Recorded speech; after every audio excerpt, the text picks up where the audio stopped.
बोलो भाई, दामाद को नहीं बुलाया। अच्छा सही बताओ, दो का सम्मान समाज में सबसे ज्यादा होता है, एक तो दामाद का और दूसरा भांजे का। बोलो जल्दी बोलो, होता है कि नहीं होता है?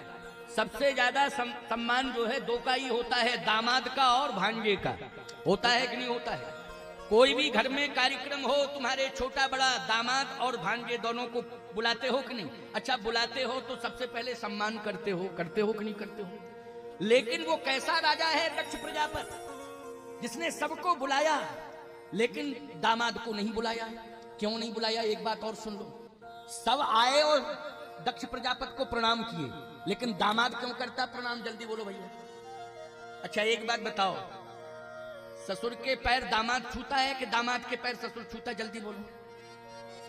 ससुर दामाद के पैर छूता है, क्यों? यही परंपरा है कि नहीं? ससुर क्या करता है? दामाद के पैर छूता है।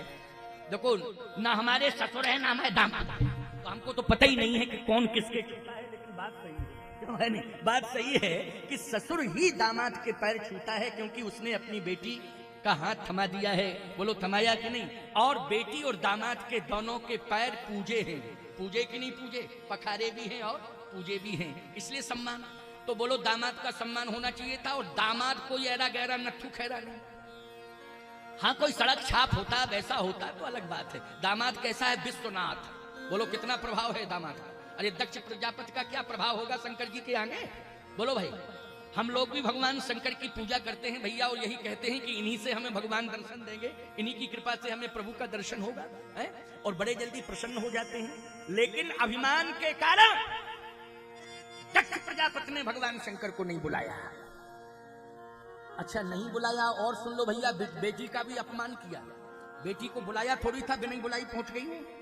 बुलाया नहीं था, बिना बुलाई पहुंच गई। मैं आपसे एक बात पूछ रहा हूं माताओं, अगर तुम्हारा हाथ पीला हो चुका है और अग्नि को साक्षी करके, देवताओं को साक्षी करके, समाज को साक्षी करके तुम्हारे पिता ने हाथ पीला करके अगर किसी के हाथ में पकड़ा दिया है, तो ईमानदारी से बताओ सबसे ऊंचा स्थान किसका माना जाएगा? पिता का माना जाएगा कि पति का माना जाएगा? बोलो भाई, पति का। श्रेष्ठ स्थान किसका माना जाएगा? पति का। इतना श्रेष्ठ स्थान पति का हो जाता है कि जगतपति भी सेकंड पर आ जाता है।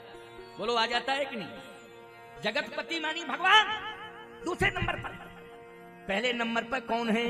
बोले एक ही धर्म, एक ही धर्म, एक व्रत नेमा,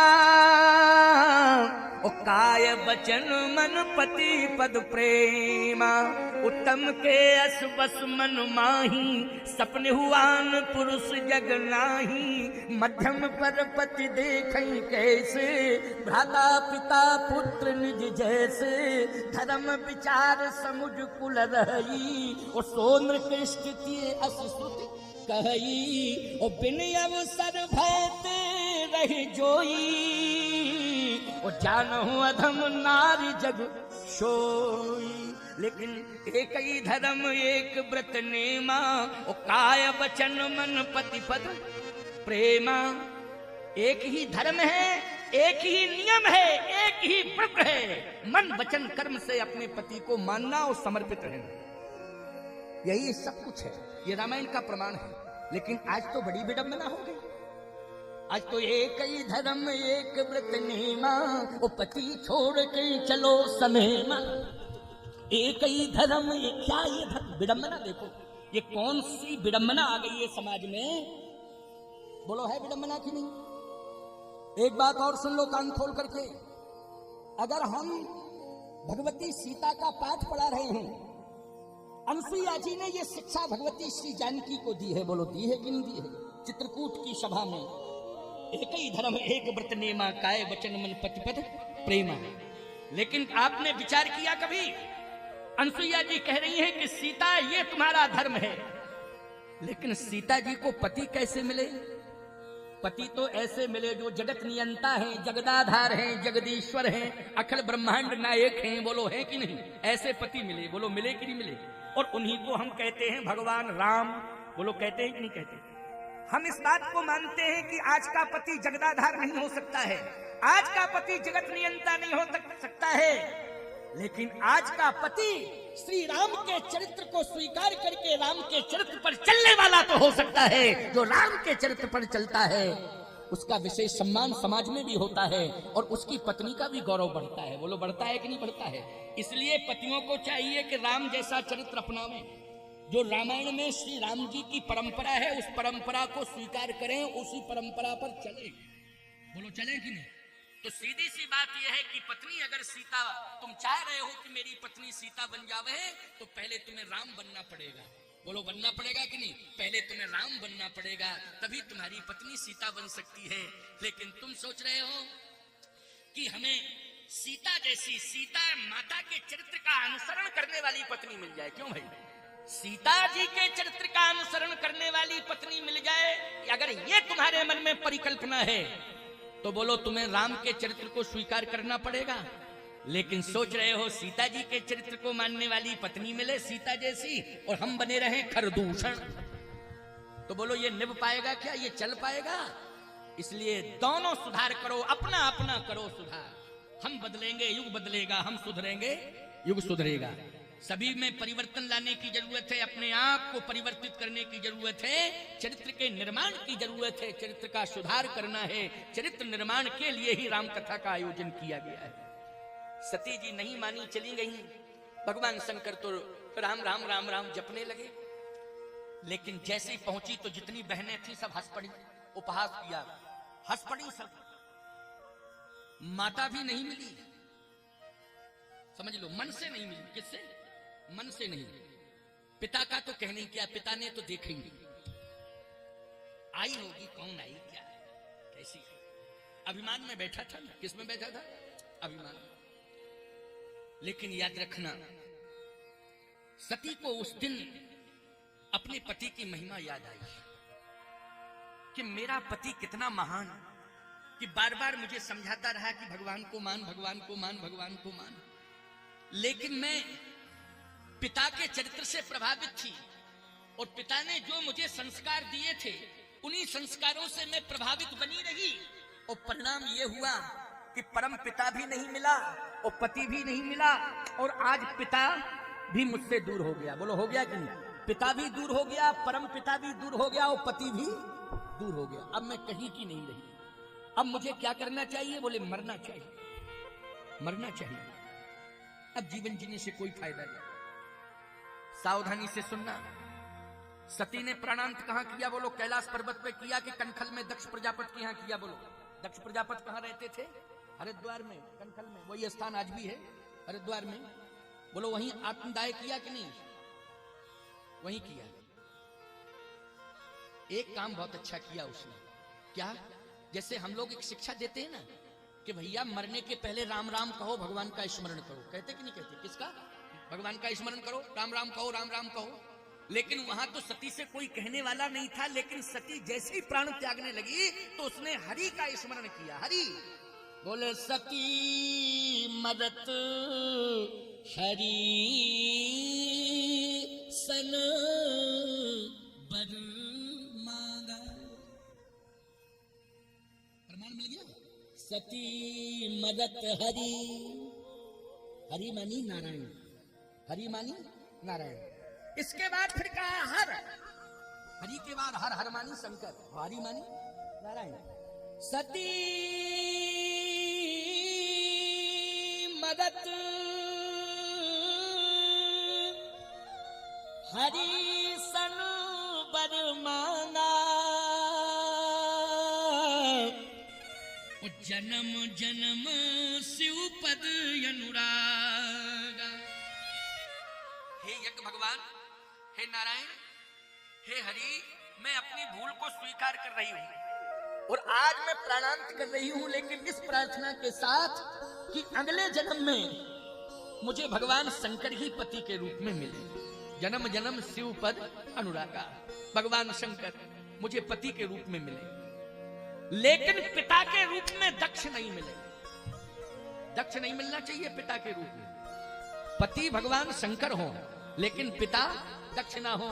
तो यज्ञ भगवान ने कहा एक बात बताओ, पहले मिलता है पिता, बाद में मिलता पति? नियम क्या है? बोलो नियम क्या है? पहले कौन मिलता है? जल्दी बोलो।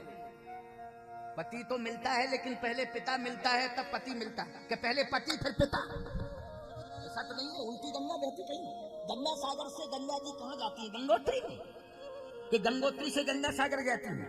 सीधी गंगा बहती है गंगोत्री से गंगा सागर से गंगोत्री नहीं जाती। एक मास्टर साहब पढ़ा रहे थे क्लास में बच्चों को, बच्चों गंगोत्री से गंगा जी चली और प्रयाग में रह गई। तो एक शास्त्री का बेटा पढ़ रहा था, उसने कहा मास्टर साहब हमारे पिताजी ने तो हमको ये बताया था, वो भागवत की कथा कहते हैं, उन्होंने बताया था कि प्रयागराज से गंगा जी यमुना जी को लेकर के, सरस्वती जी को लेके, संपूर्ण नदियों को लेकर के गंगा सागर चली गई। ये मुझे कथा में बताया था उन्होंने, लेकिन आप तो कह रहे हैं कि गंगोत्री से चली और प्रयाग में रह गई गंगा। बोले तुम मूर्खो नहीं जानते हो, तनख्वाह बढ़ेगी तो गंगा बढ़ेगी नहीं, प्रयाग ही में रहेगी। बोलो भाई, तनख्वाह सरकार बढ़ावे तब वो गंगा जी को बढ़ाएंगे, नहीं तो वहीं रखेंगे गंगा। सीधी सी बात यह है, जीवन में हमें समझना पड़ेगा पिता के बिना पति कैसे मिल सकता है। तो पिता नहीं मिलेगा, कहे पिता तो मिले लेकिन दक्ष जैसा ना मिले, फिर कैसा मिले ये बताओ। यज्ञ भगवान ने कहा पहले ये बताओ कैसा मिले। कुछ लोग शंका कर रहे होंगे कि महाराज जी एक बात समझ में नहीं आ रही, क्या? जब भगवान को मान नहीं रही है, देख रही है, फिर भी नहीं मान रही, तो वहां पिता के यहां भगवान का स्मरण कैसे करने लगी? पिता, ये सत्संग का प्रभाव है, ये सत्संग का प्रभाव है, याद रखना। सती गई थी सत्संग सुनने की, नहीं गई थी, सुनी नहीं कथा, ये अलग बात है, लेकिन गई थी कि नहीं गई थी, तो असर पड़ गया। जैसे तुम नल पर जाओ पानी भरने के लिए और हाथ में ले जाओ घड़ा और घड़ा रख दो उल्टा और फिर नल चलाओ। अच्छा एक बात बताओ, जिंदगी भर चलाते रहो घड़ा भरेगा? जिंदगी भर नल चलाओ लेकिन घड़ा भरेगा? नहीं भरेगा। क्यों? उल्टा रखा है, नहीं भरेगा। लेकिन एक बात आपको बताएं, घड़ा भरेगा नहीं लेकिन घड़ा ठंडा तो हो ही जाएगा। क्यों भरेगा नहीं, लेकिन असर होगा कि नहीं होगा? पानी का असर होगा। क्या असर होगा? भरेगा नहीं लेकिन ठंडा हो जाएगा। ऐसे ही कथा में आ जाओ आप सब।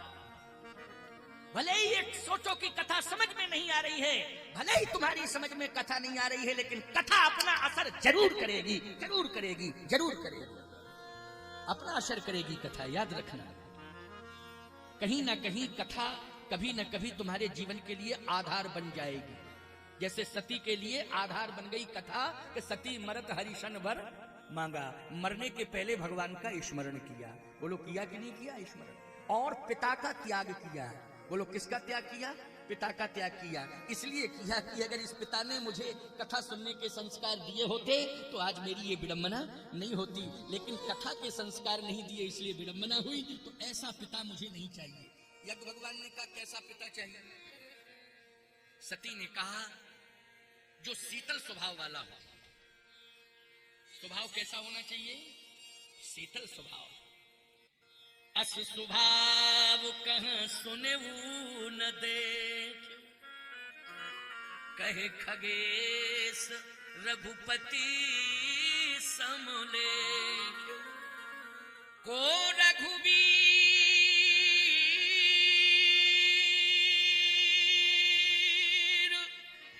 सदिस संसारा,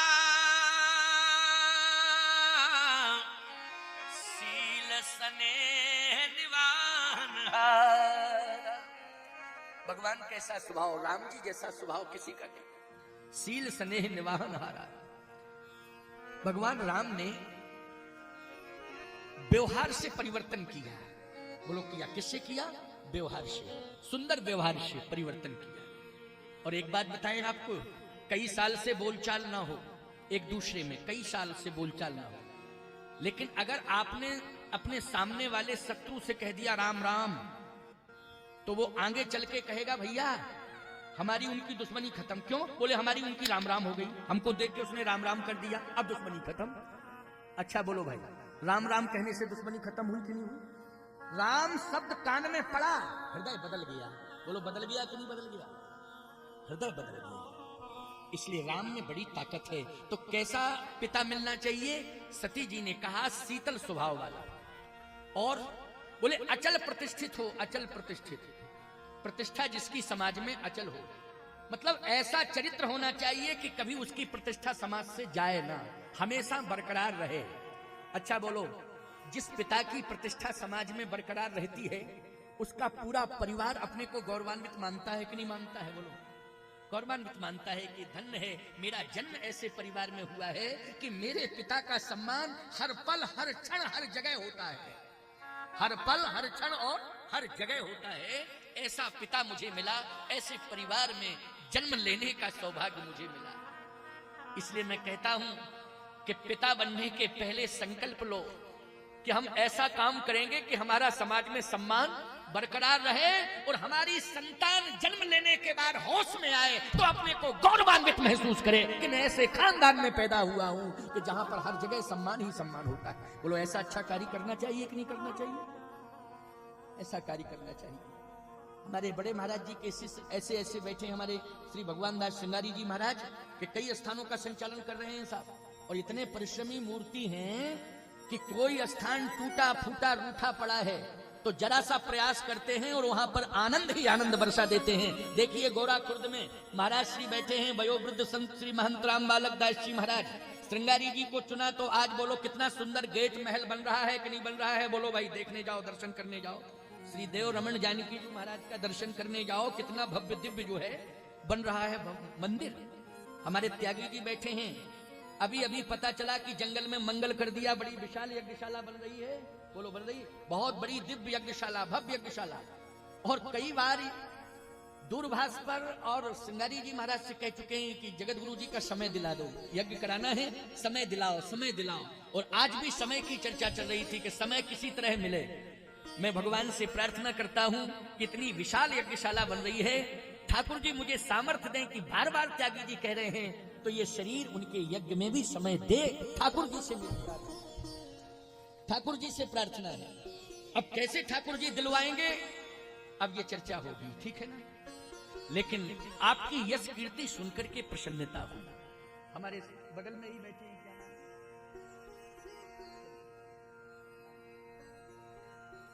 बहुत अच्छा आश्रम जंगल में आपका भी बन रहा है और शायद इस रोड पर बन रहा है ना? क्या नाम है महाराज? सुजनेवार। दादाजी का स्थान सुजनेवार, दादाजी का है सुजनेवार। जो भी हो भाई, आप लोग क्षेत्र के हो, जानते हो, मुझसे मात्रा घट बढ़ रही है, डंडा मात्रा, तो वो सब तुम्हारा विषय है नहीं? आप महाराज बैठे हैं, दर्शन कर रहे हो, आप बड़े सुंदर संत हैं। प्रयास और परिश्रम, देखिए मैं एक ही बात कहता हूं, साधु सेवा धर्म हमारा, काम ना दुनियादारी से। हमारा धर्म क्या है? साधु सेवा करना। हमारा धर्म क्या है? भगवान की सेवा करना। तो साधु सेवा, भगवान की सेवा करने का संकल्प लेकर के ही हम साधु बनते हैं, हम तभी साधु बनते हैं। और याद रखना, जहां पर भी संत सेवा, भगवत सेवा संतों के द्वारा होती है, वहां के क्षेत्रवासियों को पूरा लाभ प्राप्त होता है। प्यारे, होता है कि नहीं होता है? ऐसे ये संत बैठे हुए हैं, जहां जहां भी श्रम और भजन की शक्ति लगा दी, वहां पर जो है आनंद ही आनंद हो गया। दर्शन दे रहे हैं हमारे श्री भगवान दास जी महाराज, श्री राम बालक दास जी महाराज, तो कहना ही क्या, ये तो इस घोर कलिकाल में ये समझ लीजिए इनका दर्शन आपको हो गया है, भगवान का दर्शन हो गया है। क्योंकि इतनी आयु तो कलियुग में मिलती ही नहीं है। क्यों भाई, मिलती नहीं है। एक संत हैं जगन्नाथपुरी के पहले एक आश्रम है, अभी हमारी कथा हुई थी, वहीं पास में ही जो है खुर्दा रोड है, एक प्रसिद्ध जगह। जगन्नाथपुरी के पहले station, last station Khurda road, Khurda road के जंक्शन के बाद जगन्नाथपुरी है, वहां मेरी कथा हुई थी। वहां से एक पास में आश्रम है, वहां एक संत है। तो बोले महाराज जी बहुत उम्र है उनकी। हमने कहा लगभग कितनी उम्र है? बोले 100 वर्ष से ज्यादा हो गए। हमने कहा अच्छा, तो फिर आश्रम में रहते? बोले हाँ। करते? हमने कहा करते क्या है? बोले महाराज जी 35 साल से तो पढ़े ही हैं, उठे ही नहीं। हमने कहा भैया तो प्रणाम तो है उनको, लेकिन 35 साल से वो पढ़े हैं तो फिर क्या? बोले हम लोग जाते हैं, सेवा करते हैं, वहां 2-4 संत रहते, सेवा करते हैं, बस गंगा जी का जल पीते हैं और थोड़ा सा गाय का दूध पी लेते हैं और बस लेटे रहते हैं, पड़े रहते हैं। तो हमने कहा 100 से उम्र तो ठीक है, लेकिन पड़े तो रहते ही हैं, चलते फिरते नहीं है। लेकिन आज मुझे ये कहने के लिए मिल गया और हमें इस बात का गर्व हो रहा है कि 100 साल नहीं, 100 109 वर्ष की आयु हो चुकी है और चलती नहीं है, दूर तक चले जाए और अपनी क्रियाओं को अपने हाथ से कर रहे हैं। बोलो भाई, अपनी क्रियाओं को अपने हाथ से कर रहे, 109 वर्ष की आयु हो गई है। ये प्रत्यक्ष रूप से उदाहरण देखने को मिल रहा है ना, प्रत्यक्ष रूप से आप देख रहे हैं, उदाहरण में क्या दूं, देख तो रहे हो। इसलिए ऐसे ऐसे संत जो है आपके इस क्षेत्र में हैं, ये बहुत गौरव की बात है। तो आए, सती जी ने कहा मुझे ऐसी जगह पर जन्म देना जहां संत ही संत रहते। सती कह रही है, इसलिए ये चर्चा हो रही। सती क्या कह रही, यज्ञ भगवान मुझे राजाओं के यहां पैदा मत करना। तो यज्ञ भगवान ने कहा कि नहीं, राजा के यहां तो तुम्हारे जाने का योग है, तो ऐसा राजा मिले जो संतों की सेवा करता हो और संत उसके आसपास रहते हो, ऐसा राजा। एक मस्त कह दिया यज्ञ भगवान ने कि जाओ, मैं वरदान देता हूं कि तुम्हारा जन्म हिमांचल के यहाँ होगा, पर्वतों के राजा होंगे और हिमालय में बड़े बड़े ऋषि मुनि महात्मा तप करेंगे। बोलो कर रहे हैं कि नहीं कर रहे हैं? बड़े बड़े सिद्ध तपोनिष्ठ संत कहां तप कर रहे हैं, जल्दी बोलो? हिमालय में। इसलिए उसको कहा जाता है देवभूमि। क्या हिमालय क्या कहा जाता है? देवभूमि। अच्छा बोलो, सती जी का जन्म देवभूमि में हुआ कि नहीं हुआ? देवभूमि में हुआ। कहां हुआ है? बोले हिमालय। वैसे देवभूमि में हुआ, हरिद्वार में हुआ था जब सती थी, कनखल में। कनखल में दक्ष प्रजापतियां, वो भी देवभूमि। हरिद्वार बोलो है कि नहीं? तीर्थ है, लेकिन हरिद्वार से भी ज्यादा महिमा मंडित बद्री विशाल का स्वरूप है कि नहीं? बोलो भाई, है कि नहीं? वहां जहां बद्री विशाल भगवान बैठे हैं हिमालय के शिखर में, वहीं केदारनाथ भगवान हैं, वहीं बद्रीनाथ भगवान हैं। बोलो है कि नहीं? और बड़े बड़े संत महात्मा वहां तपस्या कर रहे हैं, तप कर रहे हैं। सती जी ने कहा बस ऐसी जगह भेजना जहां संत रहते हो। क्यों? वहां जन्म होगा तो संतों के संस्कार मिलेंगे। क्या मिलेंगे? अच्छा बोलो, तुम लोग धन्यवाद के पात्र हो कि नहीं? ऐसी जगह पर जन्म लिया है कि जहां संत रहते हैं। बोलो, ये संत तुम्हारे आसपास सब रहते हैं। बोलो, ये सौभाग्य है कि नहीं? ये सौभाग्य है। इसलिए माताओं, जितनी संख्या में तुम बैठी हो, सब पार्वती के रूप में हो, सब पार्वती हो, पार्वती हो। लेकिन अपने पति को महादेव समझना। क्या समझना? हाँ, तब हम पार्वती कह रहे हैं। पति को क्या समझना? महादेव। आप कहो महाराज महादेव तो शंकर जी हैं। शंकर जी के गुण, भगवान से प्रार्थना करो कि मेरे पति में आ जाए। शंकर जी से प्रार्थना करो और भगवान शंकर से कि मेरे पति में आपके गुण आ जावे। एक बात बतावे, शंकर जी इतने सरल हैं कि तुम प्रार्थना करोगी तो सुनेंगे कि नहीं सुनेंगे? बोलो, सुनेंगे। साधारण से साधारण की बात सुन लेते हैं तो माताएं तो सबसे ज्यादा सबसे जल्दी जगती हैं, स्नान करके शंकर जी पे एक लोटा जल चढ़ाती हैं। अच्छा बोलो भैया, एक लोटा जल चढ़ाती हैं कि नहीं चढ़ाती हैं? जनवरी की ठिठुरती ठंडी में, अभी तो कड़ाके की ठंडी आने वाली है जनवरी में, सबसे पहले स्नान करेंगी और शंकर जी को जल चढ़ाएंगे। ये धार्मिकता तुम्हारे अंदर। शंकर जी से प्रार्थना करना कि आप कृपा करके हमारे पति में ऐसे गुण सद्गुण दे दो, है ना? सती जी ने क्या कहा? शंकर जी पति के रूप में मिले, लेकिन पिता ऐसा मिले कि संत ही संत रहते हो और संतों के बीच में मुझे संस्कार अच्छे मिले। जाओ, आशीर्वाद है। ऐसे है हिमांचल। बोलो, है हिमांचल के नहीं? गंभीर है, अचल प्रतिष्ठित है। पर्वतों के राजा कौन है? पर्वतों के राजा है हिमांचल जी। सती जी का दोबारा जन्म हुआ, कहां हुआ? हिमांचल के यहाँ हुआ। क्या बन के प्रकट हुई? पार्वती बन के प्रकट हुई। और जैसे ही पार्वती बन के प्रकट हुई, ऐसा वातावरण कि तपस्या करने के लिए बैठ गई। क्या करने के लिए बैठ गई? तपस्या करने के लिए बैठ गई। बोलो, ये वातावरण का असर है कि नहीं? किसका असर है? जल्दी बोलो। वातावरण का असर है। तपस्या करने बैठ गई, होश आया और तपस्या शुरू। ईमानदारी से बताओ, तुम्हारे बच्चे को होश आवे, वो बीड़ी पीना सीखे, वो सीधा तो बोलो तुम्हें रोना आ जाएगा कि नहीं आ जाएगा? बताओ, इतनी छोटी उम्र में होश आया तो सीधा बीड़ी पीना सीख गया, सिगरेट पीना सीख गया। और सही बताओ, तुम्हारे बेटे को जैसे ही होश आवे और होश आते ही वो सीताराम सीताराम सीताराम कहना सीख जाए, ईमानदारी से बताओ प्रसन्नता होगी कि नहीं होगी? कितने सुंदर संस्कार। और सीताराम वाले संस्कार कब आएंगे? जब सीताराम कहलाने वाला कोई आसपास होता हो, घर में हो चाहे पड़ोस में हो। बोलो, वातावरण सीताराम का होना चाहिए, तभी तुम्हारे बच्चे को होश आएगा। चाहे बेटी हो चाहे बेटा हो, तभी सीताराम और राधे श्याम कहेंगे। आपके गांव में हरे राम राम राम हरे हरे, हरे कृष्ण कृष्ण कृष्ण हरे हरे, ये कीर्तन गूंजता रहता है प्यारे। हर गांव में कीर्तन होता है। ये वातावरण को शुद्ध करने के लिए बड़ी प्रसन्नता है। इस क्षेत्र में गांव में कीर्तन होता है। ये कीर्तन की परंपरा चलते रहना चाहिए। तो कीर्तन के साथ साथ राम कथा की परंपरा भी टूटना नहीं चाहिए। कीर्तन होता रहे, क्योंकि राम नाम संकीर्तन और राम कथा ये दो ही तो आधार है। पार्वती जी ने तपस्या करना शुरू किया। जैसे तपस्या की, इतनी तपस्या की कि जितने महात्मा तपस्या कर रहे थे वो आ करके सब दर्शन करने लगे और हिमांचल जी से कहने लगे कि आपके घर में जिस बेटी का जन्म हुआ है हमारी तपस्या सफल हो गई। क्यों? बोले ये बेटी नहीं है, ये आदि शक्ति है। ये कौन है? आदि शक्ति है। इसलिए आज मेरी तपस्या सफल हो गई कि मुझे आदि शक्ति का दर्शन हो गया।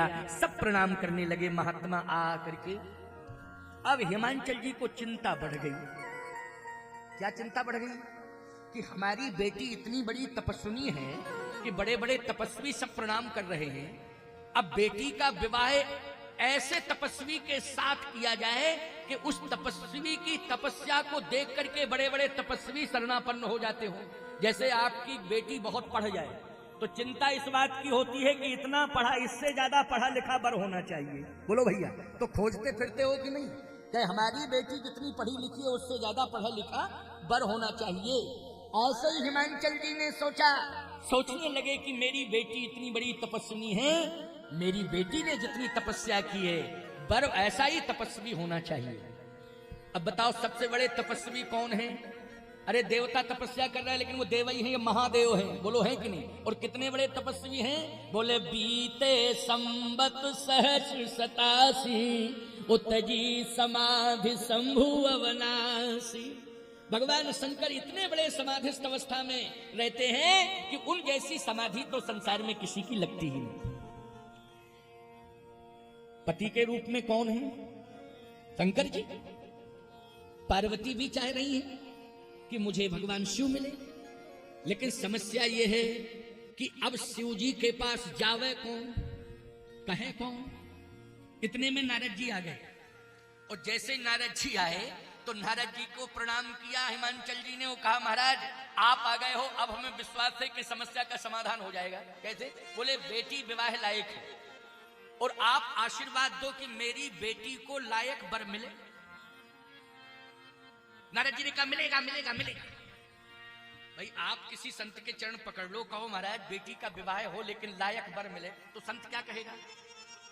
यही कहेगा लायक मिलेगा मिलेगा, कि ये कहेगा नालायक मिलेगा नालायक। ऐसा तो कोई महात्मा कहेगा नहीं। क्यों भाई? यही कहेगा लायक लायक मिलेगा मिलेगा, लायक मिलेगा लायक। यही होना ही चाहिए। आशीर्वाद देने की परंपरा तो यही है। एक गांव में नानक जी पहुंचे। नानक जी तो पूरा गांव दौड़ा सम्मान के लिए। नानक जी आए, नानक जी आए, नानक जी आए, नानक जी आए। अब नानक जी आए तो पूरा गांव दौड़ा, आरती करने लगा। शिष्यों ने कहा आशीर्वाद तो दो। तो नानक जी बोले उजड़ जाओ उजड़ जाओ उजड़ जाओ।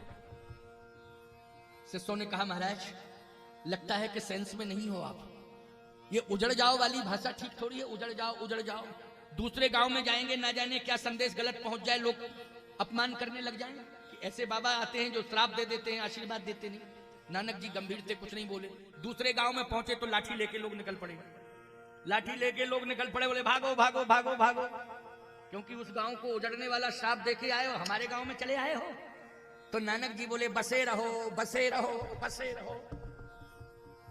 तो शिष्यों ने कहा उस गांव में कहा था उजड़ जाओ, इस गांव में कह रहे बसे रहो। जहां आरती उतार रहे थे लोग वहां कहे उजड़ जाओ, और जहां लाठी लेके आ गए वहां कह रहे बसे रहो बसे रहो। नानक जी बोले तुम लोग नहीं समझते हो, जिस गांव में ये संस्कार हो कि पूरा गांव संतों की सेवा करने के लिए दौड़े, एक ही गांव में इतने अच्छे लोग बने रहेंगे तो एक ही गांव में अच्छा ही रहेगी। और ये अच्छे लोग यत्र तत्र सर्वत्र अन्यत्र ग्रामों में पहुंच जाएंगे तो जहां पहुंचेंगे वहां अच्छाई का प्रचार करेंगे, वहां लोगों को अच्छा बना देंगे। ये भाव था मेरा। और बोले पूरा गांव लाठी लेके आ गया तो मैंने इसलिए कहा बसे रहो कि एक ही गांव नालायक बना रहे, पूरा संसार बर्बाद ना हो। एक ही गांव बना रहे ऐसा। इसलिए तो कहने का तात्पर्य मेरा ये है कि संतों की अटपटी वाणी होती है, समझ में जल्दी नहीं आती है, लेकिन आप सब समझते हो, बुद्धिजीवी हो, संतों के भक्त हो। तो आज नारद जी ने एक ही बात कही, चिंता मत करो, मिलेगा मिलेगा मिलेगा मिलेगा। तो महाराज कैसे लक्षण वाला मिलेगा?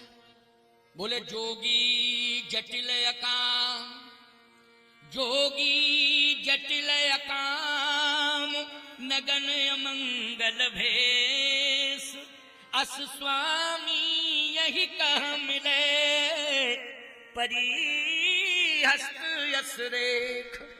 जोगी जटिल आकार, नगन अमंगल भेष। अब माथा पकड़ लिया हिमांचल जी ने, बोले महाराज अमंगल भेष, अच्छा बोलो भाई दूल्हे का मंगल भेष होता है कि अमंगल? जल्दी बोलो। मंगल भेष होता दूल्हे का? होता है कि नहीं होता है? सिर पर मुकुट होता है, चंदन लगा होता है, सुंदर गजरा पहने होता है, विष्णु का स्वरूप होता है। बोलो किसका? विष्णु भगवान का स्वरूप होता है कि नहीं होता है? जिस गांव में पहुंचता है पूरे गांव में भ्रमण कराया जाता है, लोग आरती उतारते कि नहीं उतारते? बोलो भैया, परंपरा तो यही है। इसलिए मैं कहता हूं अच्छे लक्षण लेके जाओ कि आरती उतरे। ऐसी कंडीशन में मत जाओ कि लोग लाठियां भाजने लग जाते, है ना। इसलिए सुंदर वातावरण बना करके जाना चाहिए।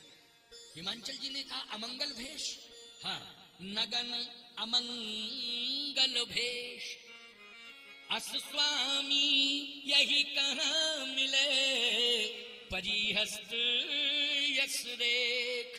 अस स्वामी, ऐसा स्वामी मिलेगा। माथा पकड़ लिया, आंसू आ गए। नारद जी बोले घबराओ नहीं, घबराओ नहीं।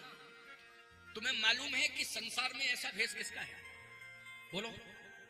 तुम्हारी बेटी ने अगर तपस्या की है तो सबसे बड़ी तपस्वी है तुम्हारी बेटी संसार में, लेकिन सबसे बड़े तपस्वी संसार में यदि है तो भगवान शंकर है। हिमांचल जी ने कहा महाराज ये तो बात पक्की है। हिमांचल जी कहते ये तो मैं जानता हूं, भगवान शंकर महान तपस्वी। बोले ये संपूर्ण लक्षण उनमें मिल रहे हैं। मिल रहा है कि नहीं मिल रहा है? हिमांचल जी ने कहा लेकिन महाराज मैंने ये सुना जा रहे हो काम महेश, भगवान शंकर ने तो काम को जला दिया है, और जब काम को जला दिया है तो शादी कैसे करेंगे? बोलो भैया, जिसने काम को जला दिया हो शादी से कोई मतलब नहीं। एक शादी का परिणाम रिजल्ट आ ही चुका है, सती के साथ हुई थी। बोलो भाई, रिजल्ट आया कि नहीं आया? वो तो ये कहो कि सती ने इतना अच्छा किया कि मायके में जाके मरी। अगर कैलाश पर्वत पे मरी होती तो सब जेल में चले जाते कि नहीं जाते? नंदी भृंगी साहब यही तो होता है। ससुराल में अगर आगजनी की घटना घट जाए, बोलो पूरा घर प्रभावित होता है कि नहीं होता है? सब जेल में चले जाते हैं, बाद में जमानत होती, बहस होती, अलग विषय है, लेकिन पहले तो सब प्रभावित हो जाते हैं। बोलो हो जाते कि नहीं हो जाते? सुनी नहीं जाती साहब, चाहे मुख्यमंत्री सिफारिश कर दे, लेकिन एक्ट इतना खतरनाक है कि सुनी नहीं जाती बात, जेल की सलाखों के अंदर जाना पड़ेगा। बोलो जाना पड़ेगा कि नहीं? ये कंडीशन हो जाती है। कहिए अच्छा हुआ कि सती चली गई सो पिता के यहाँ मरी, कोई मुकदमा नहीं बना। कहां बनेगा? बोलो भाई पिता के यहाँ। लेकिन अब नहीं पड़ेंगे चक्कर में शंकर जी, इसलिए समाधिस्थ अवस्था में है, भजन कर रहे हैं। नारद जी ने कहा हिमांचल जी आप समझते नहीं हो बात को। क्या? भगवान की माया और भगवान की लीला ये भगवान के अनुसार होती है। बोलो, माया भी जो कार्य भगवान की करती तो भगवान के आदेशानुसार करती है, भगवान की लीला जो होती है वो भगवान की इच्छा से होती है, और भगवान की माया जो कार्य करती है वो भगवान की इच्छा से ही करती है। माया अपने मन से कोई कार्य नहीं करती है, लीला भगवान की इच्छा से ही होती है, अपनी इच्छा से नहीं, ना व्यक्ति की इच्छा से। इसलिए ये भगवान की लीला है, भगवान जो चाहेंगे वो होगा, चिंता करने की जरूरत नहीं है। कहे महाराज अब एक ही उपाय है। क्या? आप महात्मा हो, थोड़ा बेटी से चर्चा कर लो, क्या दिक्कत है भाई? जब जा रहे हो काम महेश, काम को जला दिया, अब हम जबरदस्ती विवाह करें तो बेटी से थोड़ा सा, हम बाप है, मर्यादा है, हमसे तो कुछ कहेगी नहीं बेटी, लेकिन आप संत हो। अच्छा, संतों के सामने अपनी अपनी व्यथा कही जाती है कि नहीं कही जाती? जल्दी बोलो। गुरु और गोविंद का दरबार ऐसा होता है जहां व्यक्ति अपने मन की बात कह देता है। बोलो कह देता क्यों? तो मेरी इच्छा यह है कि आप मेरी बेटी को बना लें, पहले शिष्या दीक्षा दे दें, आप गुरु बन जाएं, और फिर उसके मन की बात को सुन लें और उसे उपदेश दे दें। तो गुरु का उपदेश निश्चित रूप से जीवन को धन्य कर देता है, और गुरु अगर जीवन में मिल जाए तो हर समस्या का समाधान हो जाता है। इसलिए आप कृपा करके उसे शिष्या बना लें। नारद जी ने कहा ठीक है वो भी हो जाएगा। अच्छा बोलो, पार्वती जी किसकी शिष्या है? जल्दी बोलो। पार्वती जी ने गुरु के रूप में किसे स्वीकार किया? हाँ, गुरु के रूप में नारद जी को स्वीकार किया है पार्वती जी ने। अच्छा, नारद जी महाराज ने जब मंत्र दे दिया तो नारद जी ने कहा कि बेटी तुम्हारे मन में क्या इच्छा है बोल। तो बेटी कहती है कि मैं तो तपस्या कर रही हूं। तो तपस्या की फलश्रुति क्या है? चाहती क्या है? चाहती क्या है? तो पार्वती जी ने कहा मैं जो चाहती हूं आप आशीर्वाद दो कि वो पूरा हो जाए और तपस्या का फल मुझे मिल जाए। बोले क्या चाहती हो बोलो। तो पार्वती जी कहती जन्म कोटि लग, जन्म कोटि लग रगर हमारी, ओ बरों शंभुनत रहो कुंवारी। नारद जी बीणा लेके नाचने लगे। मंत्र सफल हो गया, मंत्र सफल हो गया, मंत्र सफल हो गया। क्यों भाई? बीणा लेके नाचने लगे, मंत्र सफल हो गया। बोलो भाई। पिता इसलिए दुखी था कि बेटी से तो पूछा जाए अगर ये लक्षण वाला पति मिलेगा तो स्वीकार करेगी कि नहीं, क्योंकि जा रहे हूं काम महेश। और पार्वती जी ने स्पष्ट बयान दे दिया कि जन्म कोटि लग रगर हमारी, ओ बरों शंभुनत रहूं कुंवारी। विवाह करूंगी तो भगवान शिव के साथ, क्योंकि जो मैं तपस्या कर रही हूँ भगवान शिव को पति के रूप में प्राप्त करने के लिए कर रही हूँ। इसलिए आप आशीर्वाद दो कि मेरी तपस्या सफल हो और आपका आशीर्वाद सफल हो, मुझे भगवान शंकर पत्नी के रूप में स्वीकार कर ले। बस यही मैं चाहती हूँ और कुछ नहीं चाहिए। नारद जी बोले एव मस्तु, एव मस्तु, एव मस्तु। ऐसा ही होगा, ऐसा ही होगा। अच्छा बोलो मन की बात हो गई कि नहीं हो गई? किसकी बात हुई जल्दी बोलो। ये गद्दी खिसक रही है, वो आगे जा रही है, ठीक ठाक करो। हैं कैसे कैसा रखते हो तुम? सिंहासन पीछे जाता है, गद्दी आगे भगती है। चलो कोई बात नहीं है, मैं थोड़ा सा व्यवस्थित हो जाऊं फिर सुनाता हूं। चलिए आइए, कोई बात नहीं, आनंद लो। कल से इसको ठीक रखना है। हाँ भाई पता ही नहीं वो आगे बढ़ रही थी, मैं पीछे जा रहा था। आओ सुनो, आनंद लो। एव मस्तु, एव मस्तु, एव मस्तु। ऐसा ही होगा, ऐसा ही होगा। अब धीरे से हिमांचल जी ने कहा थोड़ा सा बता दीजिए कि काम को जला दिया है। किसको जला दिया है? काम को जला दिया है। नारद जी ने कहा बेटी एक बात बताओ, तू तपस्या तो कर रही है भगवान शिव को प्राप्त करने के लिए, लेकिन उन्होंने तो काम को जला दिया है। पार्वती जी ने कहा काम को जलाया तो कर क्या रहे हैं? कहे बैठे बैठे राम राम राम राम राम राम राम राम। क्या जप रहे हैं? राम राम राम राम राम राम। आंखों में आंसू आ गए। कहा गुरुदेव भगवान, पार्वती उसी का वर्ण करेगी जो काम से दूर हो गया हो और जो राम के पास पहुंच गया हो। पार्वती उसी का वर्ण करेगी जिसने काम को दूर कर दिया हो और राम को स्वीकार कर लिया हो। पार्वती उसी का वर्ण करेगी। ईमानदारी से बताओ, तभी तो जगत जननी बनी। क्या बनी वो? जगत जननी। ये संस्कारों का परिणाम है कि नहीं? जल्दी बोलो। ये संस्कारों का परिणाम है। बोलो वासना दूर हो गई कि नहीं हो गई? संस्कार जहां वातावरण अच्छा होता है वहां वासना प्रवेश नहीं करती है। इसलिए मैं कहता हूं हमारी बेटी हो चाहे हमारा बेटा हो, घर का और आसपास का वातावरण राममय बना देना प्यारे, जिससे घर घर में पार्वती का जन्म हो और घर घर में शिव का जन्म हो। बोलो भाई वातावरण कैसा होना चाहिए? राममय होना चाहिए। वातावरण राममय होना चाहिए। आओ एक बात और, क्योंकि इस समय 4:07 हुआ है। अभी मैं आधा घंटे और बोल दूंगा, ठीक है ना भाई? 4:30 बजे का मैंने कहा था, लेकिन 2-4 मिनट लेट हो गया। मैं ही आने में लेट हो गया, आप लोग भी थोड़ा लेट ही हुए थे। आए तो बहुत अच्छी संख्या है, कल से बहुत ज्यादा संख्या, और संख्या तो अब बढ़ती ही जाएगी। समझ रहे हो कि नहीं? ये संख्या तो बढ़ती जाएगी, चिंता मत करना।